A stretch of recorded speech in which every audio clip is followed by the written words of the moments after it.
Hi guys, back again with another video. And today, as you can see, it's pretty much done.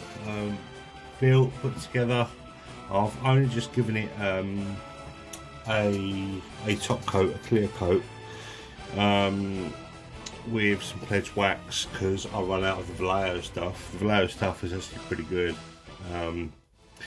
But I've got a bottle of pledge wax. A lot of model makers swear by it. You can't get it anymore. I don't think in its current, in the form that when I got it. It's probably got a different name and a different brand now. I don't know what it's called now. But this stuff, I've used it before. Multi-surface wax by Pledge. It's really good stuff. It goes on quite heavy though, so you've got to be very liberal.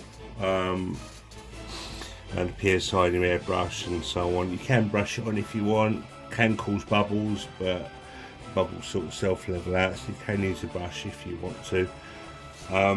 Once that's on, putting the decals on, which will be a lot easier because the surface has got a shine to it.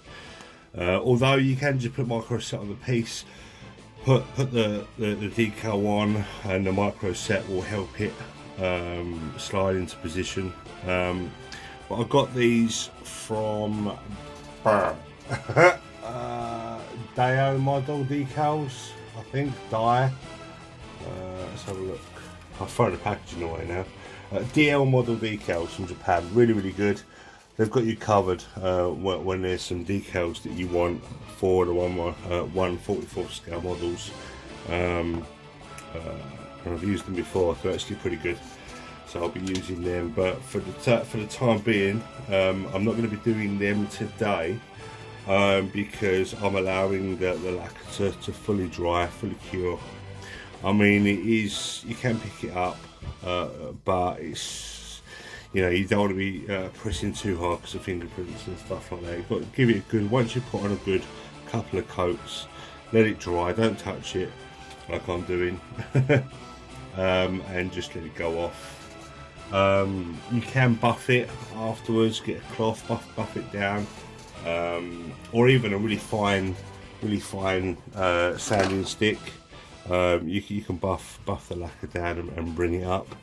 If you've got any raised spots or whatever, you can buff them down.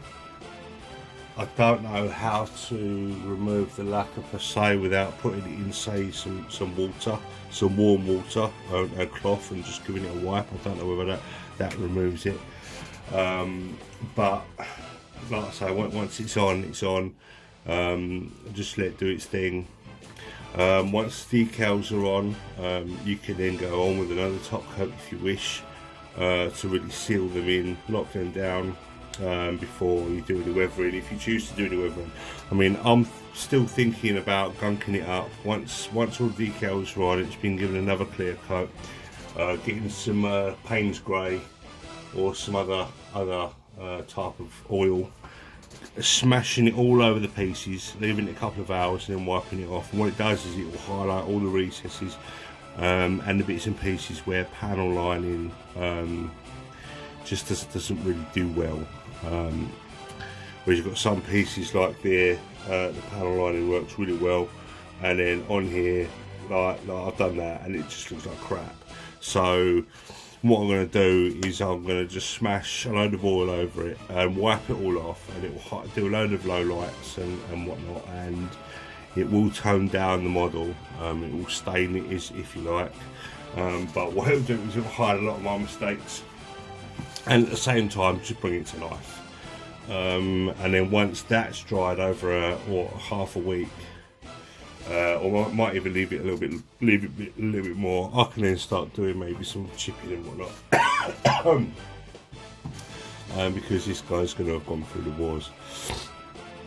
Also, as you can see, the paint job is metallic black, grey, white, titanium or steel with a red top coat, and silver or steel with some chrome over the top. and yeah, it's turned out alright. I like it. I wasn't really too keen on the yellow, to be fair. I mean, the Gundam V fin, yes, it is iconic, but you get some Gundams and they've got a white V fin, so why not? And Unicorns is gold, so you know, why not? Why can't it be a different colour? Why can't it be a nice silver? And I've given him red eyes as well, proper devil. I don't know if you can see him there. It's the same as the chin, steel with a gloss, and then the clear red over the top. I've got him in an A stance because I'm a gamer. I thought it would be quite. It made it easier to spar. I mean, I could have de-limbed him and done it in sections, but I just done him like a fake tan. Got him stood there and sprayed him from a distance. And it's all here like this, ready to dry, and then it's ready for the stage or for doing the decals. Now what I use is micro set first, put a bit on the piece, and then once you've applied the piece, and it's got a bit of moisture, either use a soft brush or a Q-tip and you sort of roll the moisture out. Once you've got it where you want it, get some, especially if it's going over different like raised and lowered surfaces, use micro sole, and what it does is it softens the decals, and it will adhere to the shapes more. But don't worry about what it looks like. Read the instructions. It will start to melt the plastic and it will all shrink and bubble and look like a dog's dinner, and you'll panic. But trust me, it will level out and it will. But if you do have any bubbles, just get a really sharp pin, pop the bubble, and then apply some more salt, and then just let it do its thing. And after a little while, you'll notice that it's taking to the plastic into the shape, and you can breathe a sigh of relief. Rinse and repeat with all the decals. Once you've done that, give it another top coat, whether it be a matte or a clear, and that will just lock it all in, and leave it a couple of days to just really dry, really just do its thing, and then the model will be good to go. And then obviously if you want to do the chipping afterwards or washes or whatever, the lacquer is going to protect everything, so you can do whatever. Especially like if you're using an acrylic lacquer, you can then put an enamel like wash over the top, and then use an enamel thinner, liberally, and it shouldn't eat through the acrylic. I think that's how it works. I'm not an expert, but certainly wouldn't put any sort of acrylics onto bare paints and then use an acrylic thinner, because you'll just take the paint off, I think. So having a barrier on top of the paint while you're doing your acrylic stuff certainly helps. So I mean, this has had a couple of layers of varnish, but even still, like some pieces here, I mean, the mar panel lining was absolutely terrible. So what I'll do is I'm going to be doing the gunk wash, and it will just hide some of the mistakes and the imperfections and stuff, by making it all imperfect. It'll have lots and lots of character after I've done a gunk wash and some chipping. So everywhere you look, you'll think, oh fucking hell, he's been through the wars. it's not straight off the line. Although some purists will say, oh, Gundam armour is really hard to damage. So whatever. It is true. Gundam armour, is and eye fields and all the protections that they've got. You never see a banged up Gundam unless you look at like Thunder. Thunderbolt, for example, they really go at it, hammer and tongs in there. If you've not seen December Sky or Unicorn Thunderbolt, I suggest you watch it, because they want to kill each other so bad. Run out of ammo and they're smashing and tearing chunks off each other. It's great. But yeah, generally you'll never see a Gundam in a really bad state. Oh, apart from Barbatos as well. Yeah, poor Mikasuki. Spoiler alert. Doesn't end well for him, but the Barbatos gets utterly trashed. But yeah, like I say, 9 times out of 10 Gundams look all nice and shiny and whatnot, and candy coated, and that's fine for display pieces. But you know, if you're just into modelling and you want them to look a certain way, there's no rule book. Just do what you like, and that's what I do. Paint schemes, you know, it's not for everybody. I mean, my unicorn Gundam is like grey and white and red, and it's not for everybody. But this is actually kind of reminds me of the Thunderbolt sort of red, black, and grey sort of monotone sort of style, and I kind of like it. I really like it. I like the decision I made in the colour separation.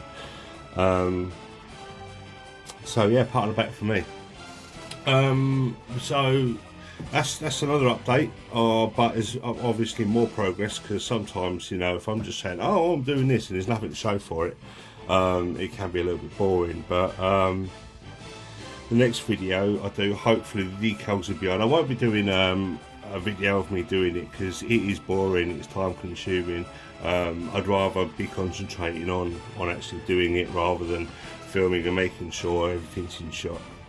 Also, if you've noticed, it's a bit brighter. I've figured out how to film with the light on on my phone. I wonder when it's dark, so I can bring a piece to the camera and you can actually see what I'm doing. So yeah, not only that, I've just ordered a light, like a ring that goes around the camera with a tripod. So might have to send that back, because at the moment it doesn't look too bad. Like the white is yeah, you can see. So there's that. I might end up getting like a stand that will allow me to film from up here. Some automakers do that. So what it is, it clamps onto the side, and it's like a little elastic with a little clamp, so I can then film from top down, and I can see what I'm doing, but at the same time my head won't get in the way. So I'm thinking about getting one of those, so I've got a little bit more of a professional approach. I am going to be replacing my janky spray booth with a proper one, and probably have it over here in the corner, and then pipe it out the window behind me. But it is a shed at the end of the day. I've still got like gardening bits in here and just storage and stuff, so I do need to have a good clear out, and also hopefully during that clear out I'll find this thruster. It was on a cocktail stick for being sprayed, and something fell off the shelf and bing, there it's gone. God knows where it's gone, but it's in here. I will find it.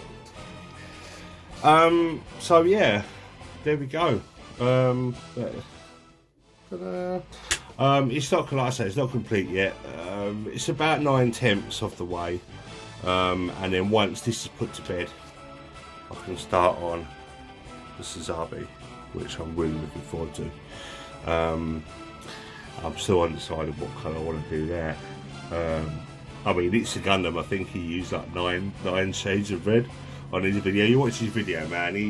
He goes balls to the wall when it comes to his Gundams, man. He goes over the top. But that's fine. He's actually a really good painter.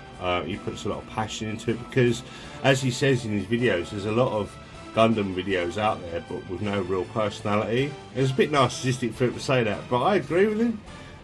You know, he's entertaining, informative, and passionate about everything he does.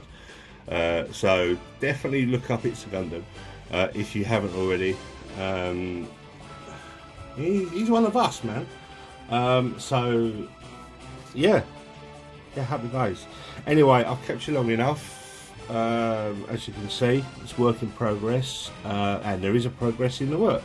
So I will catch you in the next one, and thank you so much. Like, subscribe, cancel, all that housekeeping nonsense. You don't have to, but it would really help if you did, because YouTube's really stingy with who gets attention. Anyway, yeah, I'll have some lunch. Okay, love you. Bye bye.